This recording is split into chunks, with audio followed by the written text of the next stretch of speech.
ನಮಸ್ಕಾರ ಕದಂಬ ನ್ಯೂಸ್ಗೆ ಸ್ವಾಗತ. ನಾನು ಸೋನಿಕಾ ಸುದೇಶ್. ಮೊದಲಿಗೆ ಮುಖ್ಯಾಂಶಗಳು.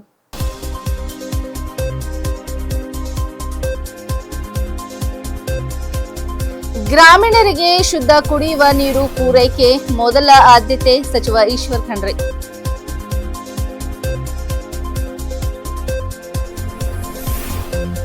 ವಿಶ್ವ ಪರಿಸರ ದಿನ, ಒಂದು ಸಸಿ ಅಭಿಯಾನಕ್ಕೆ ಬೆಲ್ದಾಳೆ ಬೆಂಬಲ.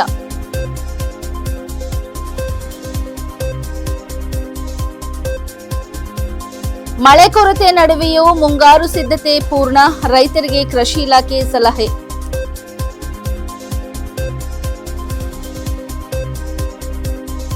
ಸಚಿವ ಸ್ಥಾನ ತ್ಯಜಿಸಿದ ರಾಮಲಿಂಗ ರೆಡ್ಡಿ, ಡಿಕೆಶಿ ಸರ್ಕಾರದ ಮೊದಲ ವಿಕೆಟ್ ಪತನ. ಸುದ್ದಿಯ ವಿವರಗಳು. ಗ್ರಾಮೀಣ ಅಭಿವೃದ್ಧಿ ಮತ್ತು ಪಂಚಾಯತ್ ರಾಜ್ ಇಲಾಖೆಯ ಸಚಿವರಾಗಿ ಜವಾಬ್ದಾರಿ ವಹಿಸಿಕೊಂಡಿರುವ ಈಶ್ವರ್ ಖಂಡ್ರೆ ಗ್ರಾಮೀಣ ಭಾಗದ ಜನರಿಗೆ ಶುದ್ಧ ಕುಡಿಯುವ ನೀರು ಪೂರೈಸುವುದನ್ನು ತಮ್ಮ ಪ್ರಥಮ ಆದ್ಯತೆಯಾಗಿ ಪರಿಗಣಿಸಿರುವುದಾಗಿ ತಿಳಿಸಿದ್ದಾರೆ. ಈ ಕುರಿತು ಮಾತನಾಡಿದ ಅವರು, ಮುಂದಿನ 25 ವರ್ಷಗಳ ದೀರ್ಘಾವಧಿ ದೃಷ್ಟಿಕೋನದೊಂದಿಗೆ ಭೂಮಿ ಮೇಲ್ಮೈ ನೀರಿನ ಬಳಕೆಯಿಂದ ಗ್ರಾಮೀಣ ಪ್ರದೇಶಗಳಿಗೆ ಕುಡಿಯುವ ನೀರು ಪೂರೈಕೆ ಮಾಡುವ ಸಂಕಲ್ಪದೊಂದಿಗೆ ಪ್ರಾಮಾಣಿಕವಾಗಿ ಕಾರ್ಯನಿರ್ವಹಿಸಲಾಗುವುದು ಎಂದರು. ಮಹಾತ್ಮ ಗಾಂಧೀಜಿ ಅವರ ಭಾರತದ ಆತ್ಮ ಹಳ್ಳಿಗಳಲ್ಲಿದೆ ಎಂಬ ಸಂದೇಶ ಹಾಗೂ ಮಾಜಿ ಪ್ರಧಾನಿ ರಾಜೀವ್ ಗಾಂಧೀಜಿ ಅವರ ಗ್ರಾಮ ಅಭಿವೃದ್ಧಿ ಮತ್ತು ಅಧಿಕಾರ ವಿಕೇಂದ್ರೀಕರಣದ ದೂರದೃಷ್ಟಿಯ ಚಿಂತನೆಗಳನ್ನು ಸಾಕಾರಗೊಳಿಸುವುದು ಸರ್ಕಾರದ ಗುರಿಯಾಗಿದೆ ಎಂದು ಹೇಳಿದರು. ಗ್ರಾಮೀಣ ಭಾಗದಲ್ಲಿ ಸ್ವಚ್ಛತೆ, ಗುಣಮಟ್ಟದ ಆಸ್ತಿಗಳ ಸೃಜನೆ, ಕೆರೆ ಮತ್ತು ಜಲಮೂಲಗಳ ಸಂರಕ್ಷಣೆ ಹಾಗೂ ಮೂಲಸೌಕರ್ಯ ಅಭಿವೃದ್ಧಿಗೆ ವಿಶೇಷ ಆದ್ಯತೆ ನೀಡಲಾಗುವುದು ಎಂದು ತಿಳಿಸಿದರು. ಇದೇ ವೇಳೆ ಈ ಹಿಂದೆ ಇಲಾಖೆಯನ್ನು ಯಶಸ್ವಿಯಾಗಿ ಮುನ್ನಡೆಸದ ಪ್ರಿಯಾಂಕ್ ಖರ್ಗೆ ಅವರ ಯೋಜನೆಗಳು ಹಾಗೂ ಉತ್ತಮ ಕಾರ್ಯಗಳನ್ನು ಮುಂದುವರೆಸಿಕೊಂಡು ಹೋಗುವುದಾಗಿ ಈಶ್ವರ್ ಖಂಡ್ರೆ ಹೇಳಿದರು. ನಮ್ಮ ಸರ್ಕಾರದ ನನ್ನ ಮೊದಲನೇ ಆದ್ಯತೆ ಜನರಿಗೆ ಶುದ್ಧ ಕುಡಿಯುವ ನೀರು ಕೊಡುವಂಥದ್ದು. ಸರ್ಫೇಸ್ ವಾಟರ್ದಿಂದ ಶಾಶ್ವತವಾಗಿ ಕುಡಿಯುವ ನೀರಿನ ಮೂಲದಿಂದ ಮುಂದಿನ 25 ವರ್ಷಗಳವರೆಗೆ ಗ್ರಾಮೀಣ ಭಾಗದಲ್ಲಿರುವಂಥ ಎಲ್ಲ ಜನರಿಗೆ ಶುದ್ಧ ಕುಡಿಯುವ ನೀರು ಸರಬರಾಜು ಮಾಡುವಂಥ ವ್ಯವಸ್ಥೆ ಈಗಾಗಲೇ ನಮ್ಮ ಸರ್ಕಾರ ಕೈಗೊಂಡಿದೆ. ಹಿಂದೆ ಮಾನ್ಯ ಪ್ರಿಯಾಂಕ್ ಖರ್ಗೆ ಅವರು ಭಾಳ ಉತ್ತಮವಾಗಿ ಯೋಜನೆಗಳನ್ನೆಲ್ಲವನ್ನು ರೂಪಿಸಿದ್ದಾರೆ. ನಾನು ಅದನ್ನು ಮುಂದುವರಿಸಿಕೊಂಡು ಅತ್ಯಂತ ಪಾರದರ್ಶಕತೆಯಿಂದ ಪರಿಣಾಮಕಾರಿಯಾಗಿ ಶುದ್ಧ ಕುಡಿಯುವ ನೀರು ಜನರಿಗೆ ಒದಗಿಸುವಂಥ ಒಂದು ಕೆಲಸವನ್ನು ಮಾಡಲಿಕ್ಕೆ ಆದ್ಯತೆಯನ್ನು ಕೊಡುತ್ತೇನೆ. ಗ್ರಾಮೀಣ ಅಭಿವೃದ್ಧಿ, ಮಹಾತ್ಮ ಗಾಂಧೀಜಿಯವರು ಭಾರತದ ಆತ್ಮ ಗ್ರಾಮಗಳಲ್ಲಿದೆ ಅನ್ನುವಂಥ ಮಾತನ್ನು ಹೇಳಿದ್ದಾರೆ. ಎಲ್ಲಿವರೆಗೆ ಗ್ರಾಮಗಳು ಅಭಿವೃದ್ಧಿ ಆಗೋದಿಲ್ಲ ಅಲ್ಲಿವರೆಗೆ ಈ ದೇಶ ಅಭಿವೃದ್ಧಿ ಆಗೋದಿಲ್ಲ ಅನ್ನುವಂಥದ್ದು ಅವರು ಹೇಳಿದಂಥದ್ದು.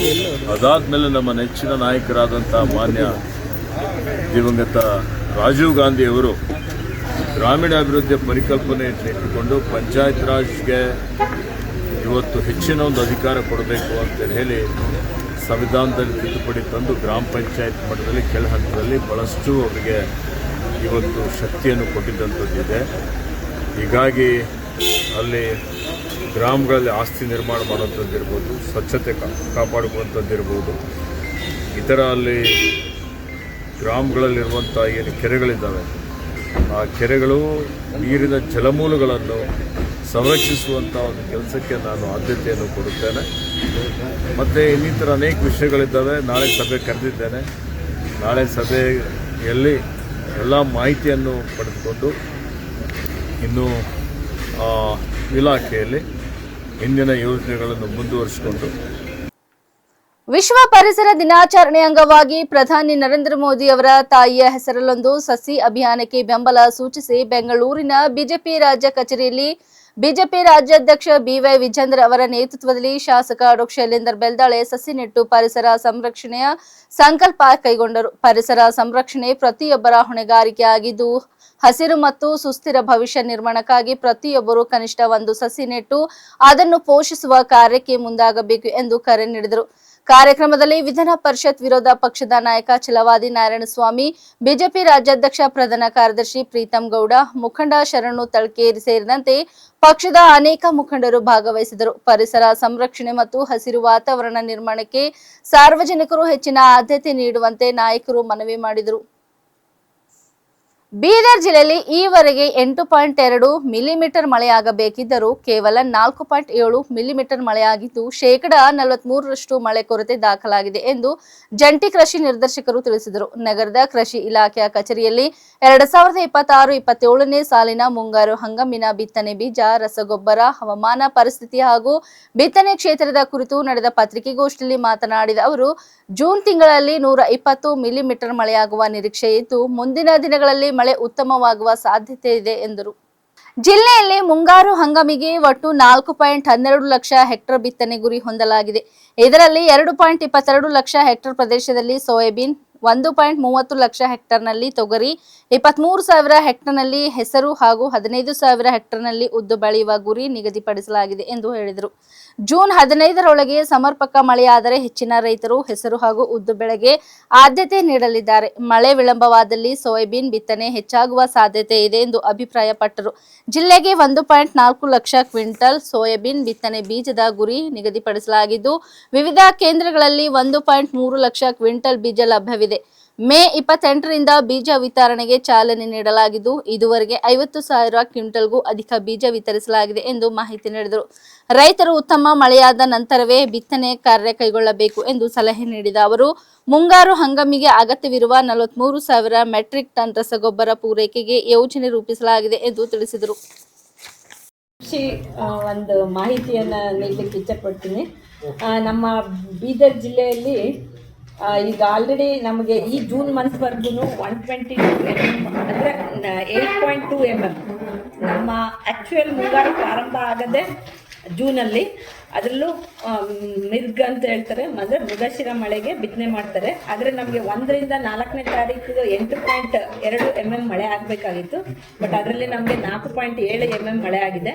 ಸೊ ನಮಗೆ ಒಂದು 43% ಈ ಮಂತಲ್ಲಿ ಇಲ್ಲಿವರೆಗೂ ಮಳೆ ಕೊರತೆ ಇದೆ. ನಮಗೆ ಈ ಟೋಟಲ್ 122 mm ಮಳೆ ಆಗಬೇಕು ಈ ಮಂತಲ್ಲಿ. ಸೊ ಮುಂದಿನ ದಿನಗಳಲ್ಲಿ ಅಂದರೆ ಈಗ ಆಲ್ರೆಡಿ ನಮ್ಮಲ್ಲಿ ಕೇರಳದಲ್ಲಿ ನಿನ್ನೆ ಸೌತ್ ವೆಸ್ಟ್ ಮಾನ್ಸೂನ್ ಎಂಟರ್ ಆಗಿರೋದ್ರಿಂದ ಮುಂದೆ ಮಳೆ ಆಗ್ಬೋದು ಅನ್ನೋ ಒಂದು ಫೋರ್ಕಾಸ್ಟಿಂಗ್ ಇದೆ. ಸೊ ಈ ಒಂದು ಮಳೆಗೆ ನಮ್ಮ ಮುಂಗಾರು ಹಂಗಾಮನ ನಮ್ಮ ಜಿಲ್ಲೆಯ ಒಂದು ಮುಂಗಾರು ವಿಸ್ತೀರ್ಣ ತಗೊಂಡ ಗುರಿನ ನಮ್ಮದು 4,12,000 ಹೆಕ್ಟೇರ್ ಪ್ರದೇಶದಲ್ಲಿ ನಮ್ಮ ಗುರಿಯನ್ನು ಬಂದಿದ್ದೇವೆ ಮುಂಗಾರಿಗೆ. ಅದರಲ್ಲಿ ನಮಗೆ 2,22,000 ಹೆಕ್ಟೇರ್ ಪ್ರದೇಶ ಸೋಯಾಬೀನೇ ಇದೆ, ಅಂದರೆ ಅರ್ಧದಷ್ಟು. ಆಮೇಲಿಂದ 1,30,30 ಹೆಕ್ಟೇರ್ ಪ್ರದೇಶದಲ್ಲಿ ತೊಗರಿ ಬರುತ್ತೆ. ಹಾಗೆ ಉದ್ದು ಮತ್ತು ಹೆಸರು 23,000 ಹೆಕ್ಟೇರ್ ಪ್ರದೇಶದಲ್ಲಿ ಹೆಸರು, 15,000 ಹೆಕ್ಟೇರ್ ಪ್ರದೇಶದಲ್ಲಿ ಉದ್ದು ಬರುತ್ತೆ. ಒಂದು ಒಳ್ಳೆ ಮಳೆ ಆದರೆ ಈ ತಿಂಗಳ 15ನೇ ತಾರೀಕು ಒಳಗಡೆ ನಮ್ಮಲ್ಲಿ ಹೆಸರು ಮತ್ತು ಉದ್ದಿಗೆ ಹೆಚ್ಚಿನ ರೈತರು ಹೋಗ್ತಾರೆ ಬಿತ್ತನೆಗೆ. ಬಟ್ ಮಳೆ ಏನಾದರೂ ಡಿಲೇ ಆಯಿತು, ಸೋಯಿಂಗ್ ಮಾಡ್ಲಿಕ್ಕೆ ಆಗಲ್ಲ ಅಂದರೆ ನಮ್ಮಲ್ಲಿ ಸೋಯಾಬೀನೇ ಮೇಜರ್ ಬಿತ್ತನೆ ಮಾಡೋದು. ಸೊ ನಮಗೆ ಈಗ ಅದಕ್ಕೆ ಬೇಕಾಗಿರುವಂಥ ಬಿತ್ತನೆ ಬೀಜದಲ್ಲಿ ನಮಗೆ ಟೋಟಲಿ ನಮ್ಮ ಜಿಲ್ಲೆಗೆ 1,04,000 ಬಿತ್ತನೆ ಬೀಜದ ಗುರಿ ಇದೆ. ಅದರಲ್ಲಿ 1,03,000 ಕ್ವಿಂಟಾಲಷ್ಟು ಬಿತ್ತನೆ ಬೀಜ ಸೋಯಾಬೀನೇ ಇದೆ. ಈಗ ಆಲ್ರೆಡಿ ನಮ್ಮಲ್ಲಿ 157 ಒಂದು 30 ನಮ್ಮ ರೈತ ಸಂಪರ್ಕ ಕೇಂದ್ರ ಮತ್ತು 127 ಅಡಿಷ್ನಲ್ ಸೇಲ್ ಪಾಯಿಂಟ್ಗಳು ಇದೆ. ಟೋಟಲಿ 157 ಸೇಲ್ ಪಾಯಿಂಟಲ್ಲೂ 1,03,000 ಬಿತ್ತನೆ ಬೀಜ ಎಲ್ಲದರಲ್ಲೂ ಸ್ಟಾಕ್ ಇದೆ. ಆಲ್ರೆಡಿ ನಾವು 28ರಿಂದ ಪ್ರಾರಂಭ ಮಾಡಿರೋದ್ರಿಂದ ಬಿತ್ತನೆ ಬೀಜ ವಿತರಣೆನ ಈಗ 50,000 ಬಿತ್ತನೆ ಬೀಜನ ನಾವು ಡಿಸ್ಟ್ರಿಬ್ಯೂಷನ್ ಮಾಡಿದ್ದೀವಿ. ಇದು ಬಿತ್ತನೆ ಬೀಜಕ್ಕೆ ಬಂದಾಗ ನಮಗೆ ಯಾವುದೇ ಕೊರತೆ ಇಲ್ಲ. ಮತ್ತು ಬಿತ್ತನೆ ಬೀಜದ ಒಂದು ರಿಕ್ವೆಸ್ಟ್ ರೈತರಲ್ಲಿ ಏನಂದರೆ, ಮಳೆ ಚೆನ್ನಾಗಿ ಆದಾಗ 30ರಿಂದ 40 ಸೆಂಟಿಮೀಟರ್ ಅಷ್ಟು ತೇವಾಂಶ ಇದ್ದಾಗ ಮಾತ್ರ ಬಿತ್ತನೆ ಮಾಡಿ ಅಂತ ನಾನು ಕೇಳ್ಕೊತೇನೆ. ಇಲ್ಲ ಅಂದರೆ ಮತ್ತೆ ಜರ್ಮಿನೇಷನ್ ಪ್ರಾಬ್ಲಮ್ ಆಗುತ್ತೆ, ಮತ್ತೆ ಸೀಡ್ ಮತ್ತೆ ಹೊಸದಾಗಿ ತರಬೇಕು ರೈತರು, ಇವೆಲ್ಲವೂ ಪ್ರಾಬ್ಲಮ್ ಆಗೋದ್ರಿಂದ ಚೆನ್ನಾಗಿ ಮಳೆ ಆದಾಗ್ಲೇ ಬಿತ್ತನೆ ಮಾಡಿ ಅಂತ ಕೇಳ್ಕೊತೀನಿ. ಇದಲ್ದಿರ ನಮಗೆ ರಸಗೊಬ್ಬರಕ್ಕೆ ಬಂದಾಗ ನಮ್ಮ ಜಿಲ್ಲೆಗೆ ಮುಂಗಾರು ಹಂಗಾಮಿಗೆ ಟೋಟಲಿ 43,000 ಮೆಟ್ರಿಕ್ ಟನ್ ಅಷ್ಟು ನಮಗೆ DAP, ಯೂರಿಯಾ, ಕಾಂಪ್ಲೆಕ್ಸ್ ಎಲ್ಲನೂ ಸೇರಿಕೊಂಡು ನಮಗೆ ಸಪ್ಲೈ ಪ್ಲಾನ್ ಇದೆ. ಅದರಲ್ಲಿ ನಮಗೆ 13,000 DAP, 14,000 MOP, 12,000 ಕಾಂಪ್ಲೆಕ್ಸ್ ಗೊಬ್ಬರದ ರಿಕ್ವೈರ್ಮೆಂಟ್ ಇದೆ. ನಮ್ಮಲ್ಲಿ ಈಗ ಆಲ್ರೆಡಿ ಒಂದು ಓಪನಿಂಗ್ ಬ್ಯಾಲೆನ್ಸಲ್ಲೇ ನಮಗೆ ಒಂದು 17,000 ಇರೋದ್ರಿಂದ ಮತ್ತು ಸಪ್ಲೈಯೂ ನಮಗೆ DAP ಈ ವರ್ಷ ಕಮ್ಮಿ ಆಗಿದೆ. ಅಂದರೆ ಸ್ಟೇಟಲ್ಲೇ 50% ಅಷ್ಟು ಕೊರತೆ ಇದೆ. ಸೊ DAPಗೆ ಬದಲಾಗಿ ನಾವು ಕಾಂಪ್ಲೆಕ್ಸನ್ನು ಯೂಸ್ ಮಾಡಬೇಕಂತ ರೈತರಲ್ಲಿ ನಾನು ಕೇಳ್ಕೊತೀನಿ. ಅಂತ DAP ಬರಲ್ಲ ಅಂತ ಏನಿಲ್ಲ, ಬಟ್ 50% DAP ಒಂದು 50% ಕಾಂಪ್ಲೆಕ್ಸನ್ನು ಯೂಸ್ ಮಾಡಿ ಅಂತ ಎಲ್ಲ ರೈತ ಬಾಂಧವರಲ್ಲಿ ನಾನು ಕೇಳ್ಕೊತಾ ಇದ್ದೀನಿ. Thank you. ಖಾತೆ ಹಂಚಿಕೆ ಕುರಿತು ಅಸಮಾಧಾನಗೊಂಡಿರುವ ಕರ್ನಾಟಕದ ಹಿರಿಯ ಕಾಂಗ್ರೆಸ್ ನಾಯಕ ಹಾಗೂ ಸಚಿವ ರಾಮಲಿಂಗಾರೆಡ್ಡಿಯವರು ಇಂದು ಶುಕ್ರವಾರ ಅಧಿಕಾರ ವಹಿಸಿಕೊಂಡ 48 ಗಂಟೆಯೊಳಗೆ ಡಿಕೆ ಶಿವಕುಮಾರ್ ನೇತೃತ್ವದ ಸಚಿವ ಸಂಪುಟಕ್ಕೆ ರಾಜೀನಾಮೆ ನೀಡಿರುವುದಾಗಿ ಘೋಷಿಸಿದರು. ತಮಗೆ 3 ವರ್ಷಗಳ ಹಿಂದೆಯೇ ಬೆಂಗಳೂರು ಅಭಿವೃದ್ಧಿ ಖಾತೆ ನೀಡುವುದಾಗಿ ಭರವಸೆ ನೀಡಲಾಗಿತ್ತು ಎಂದು ರಾಮಲಿಂಗಾರೆಡ್ಡಿ ತಿಳಿಸಿದ್ದಾರೆ.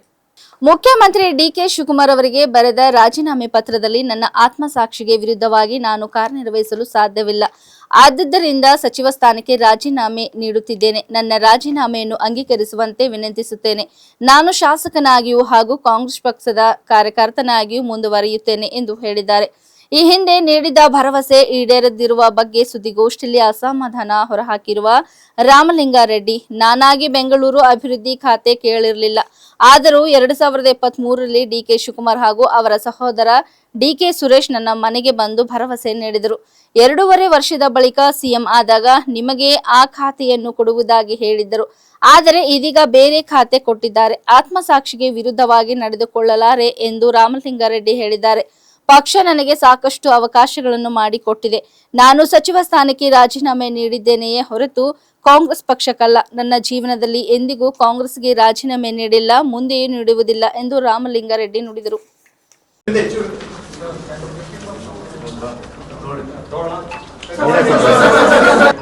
8 ಬಾರಿ ಬೆಂಗಳೂರು ನಗರದಲ್ಲಿ ಶಾಸಕನಾಗಿ ಜಯನಗರ ಮತ್ತು BTM ವಿಧಾನಸಭಾ ಕ್ಷೇತ್ರದಲ್ಲಿ ಶಾಸಕನಾಗಿ ಗೆದ್ದಿದ್ದೇನೆ.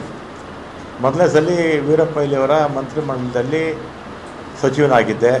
ಆಮೇಲೆ SM ಕೃಷ್ಣ ಅವ್ರ ಕಾಲದಲ್ಲೂ ಸಚಿವನಾಗಿದ್ದೆ. ಧರ್ಮಸಿಂಗ್ ಅವ್ರ ಕಾಲದಲ್ಲೂ ಸಚಿವನಾಗಿದ್ದೆ. ಸಿದ್ದರಾಮಯ್ಯನವರ 2 ಅವಧಿಯಲ್ಲಿ ಸಚಿವನಾಗಿದ್ದೆ. ಎಲ್ಲ ಮುಖ್ಯಮಂತ್ರಿಗಳ ಹತ್ರ ಕೂಡ ನಾನು ಯಾವತ್ತೂ ಕೂಡ ನನಗೆ ಮಂತ್ರಿ ಮಾಡಿ ಅಥವಾ ಇಂಥ ಪೋರ್ಟ್ಫೋಲಿಯೋ ಕೊಡಿ ಅಂತ ಯಾವ ಮುಖ್ಯಮಂತ್ರಿಗಳನ್ನೂ ನಾನು ಕೇಳಿರಲಿಲ್ಲ. ಆಮೇಲೆ 2023ರಲ್ಲಿ ಮುಖ್ಯಮಂತ್ರಿಗಳು ಸಿದ್ದರಾಮಯ್ಯನವರಾದರು. ಆಗ ನಾನು ಅವ್ರನ್ನ ಹೋಗಿ ನಾನೇನು ಮಿನಿಸ್ಟ್ರ್ ಮಾಡಿ ಅಂತ ನಾನೇನು ಕೇಳಿರಲಿಲ್ಲ. ಅವರೇ ಕರೆದು ನನ್ನ ಮಿನಿಸ್ಟ್ರ್ ಮಾಡಿದ್ರು. ಆಮೇಲೆ 20ನೇ ತಾರೀಕು ಪ್ರಮಾಣ ವಚನ ಆಯಿತು. 23ನೇ ತಾರೀಕು ಸುರೇಶ್, ನಮ್ಮ ಬೈರತಿ ಸುರೇಶ್ ಈಗ ಮಂತ್ರಿಗಳಾಗಿದ್ದಾರೆ, ಅವರು ಫೋನ್ ಮಾಡಿ ಮುಖ್ಯಮಂತ್ರಿಗಳು ಮಾತಾಡಬೇಕಂತೆ ಬನ್ನಿ ಅಂದರು. ಕನ್ನಿಂಗ್ಯಾಮ್ ರೋಡ್ಗೆ ಹೋದೆ. ಅಲ್ಲಿ ಮೇಲ್ಗಡೆ ಯಾರೋ ಇದ್ದರು, ಸೆಲ್ಲರಲ್ಲೇ ಪಾರ್ಕಿಂಗಲ್ಲಿ ನಾನು ಸುರೇಶ್ ಮಾತಾಡಿದ್ವಿ. ಏನು ಕರೆದಿದ್ದೇನು ಅಂತ ಕೇಳಿದೆ. ಅದಕ್ಕೆ ನಿಮಗೆ ಬೆಂಗಳೂರು ಪೋರ್ಟ್ಫೋಲಿಯೋ ಕೊಡ್ತೀನಿ ಅಂತ ಹೇಳಿದರು. ಅಷ್ಟೇ ತಾನೇ ಫೋನಲ್ಲಿ ಹೇಳಿದರೆ ಸಾಕಾಗಿತ್ತು, ಇದಕ್ಕೆ ಯಾಕೆ ಕರೆದ್ರಿ ಅಂತೇಳಿ ನಾನು ಸಿದ್ದರಾಮಯ್ಯ ಅವ್ರನ್ನ ಭೇಟಿನೂ ಮಾಡಲಿಲ್ಲ. ಅವರು ಬೆಂಗಳೂರು ಪೋರ್ಟ್ಫೋಲಿಯೋ ಕೊಡ್ತೀನಿ ಅಂತ ನಾನು ಬಂದುಬಿಟ್ಟು ನಾನೇನು ಕೇಳಿರಲಿಲ್ಲ. ಪೋರ್ಟ್ಫೋಲಿಯೋ ಕೊಡಿ ಅಂತ ನಾನು ಸಿದ್ದರಾಮಯ್ಯನವ್ರನ್ನೂ ಕೇಳಲಿಲ್ಲ. ಅವರೇ ವಾಲಂಟಿಯರ್ ಆಗಿ ಕೊಡ್ತೀನಿ ಅಂತ ಹೇಳಿದರು.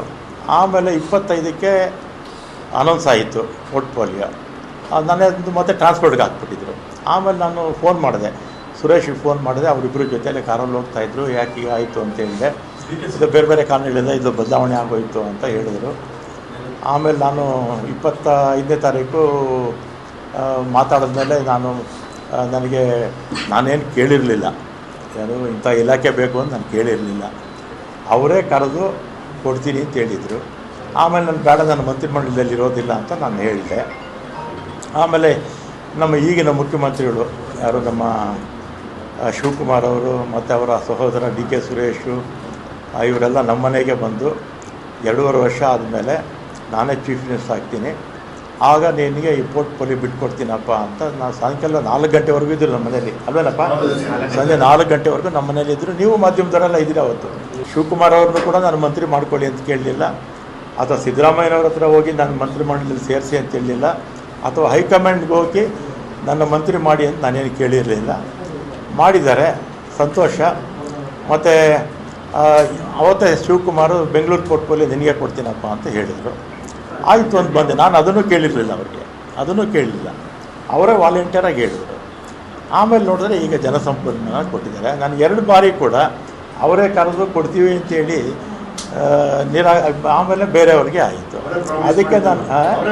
ಅದಕ್ಕೆ ನನಗೆ ಬೇಸರ ಆಗಿ ಈ ಆತ್ಮಸಾಕ್ಷಿ ವಿರುದ್ಧವಾಗಿ ಕೆಲಸ ಮಾಡೋಕ್ಕಾಗ್ತಿಲ್ಲ ಅಂಥೇಳಿ ಇವತ್ತು ನಾನು ರಾಜೀನಾಮೆ ಕೊಡ್ತಾ ಇದ್ದೀನಿ ಅಷ್ಟೇ.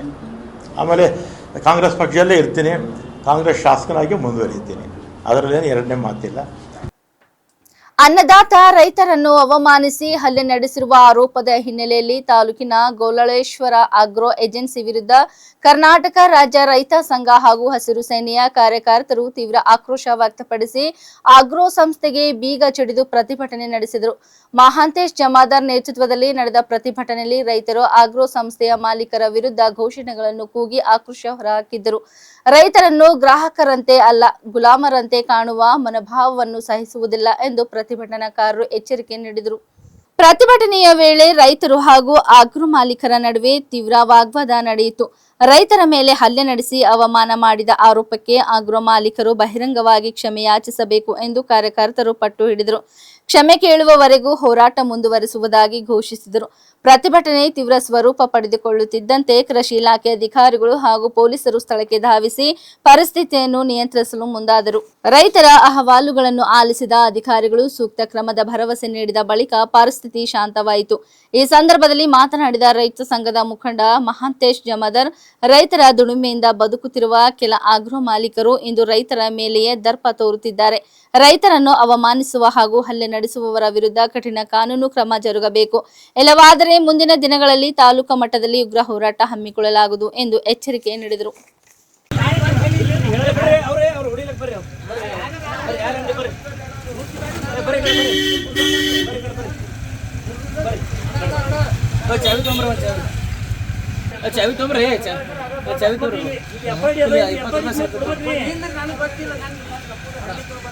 ಅದು ನೀವು ಹ್ಯಾಂಗ ಹೋಗ್ತೀರಿ?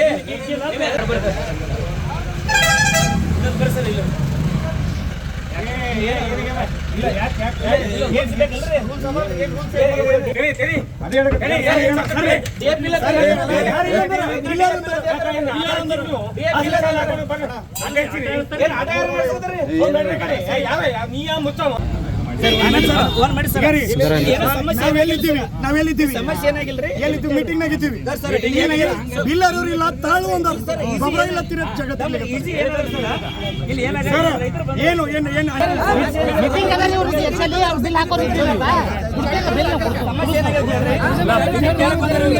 ನೋಡ್ರಿ ಊರ ಹಂಗಿತ್ತು ನೋಡ್ರಿ. ಇಲ್ಲಿ ನೋಡ್ಗಾರ ಚಾಟಿ ನೋಡ್ರಿ, ಪೊಲಿಟಿಷಿಯನ್ ನೋಡ್ರಿ, ಇಲ್ಲಿ ನೋಡ್ಗಾರ ಎಲ್ಲ ವಿಡಿಯೋದಾರ ಇಲ್ಲಿ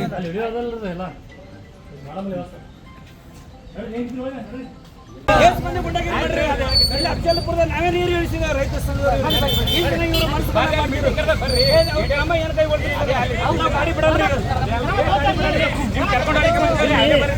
ಗಾಡಿ ಬಿಡಲ್ರಿ,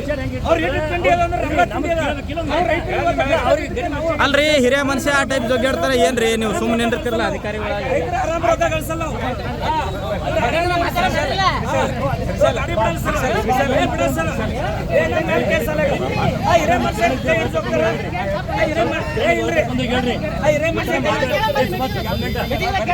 ಗಾಡಿ ಬಿಡಲ್ರಿ.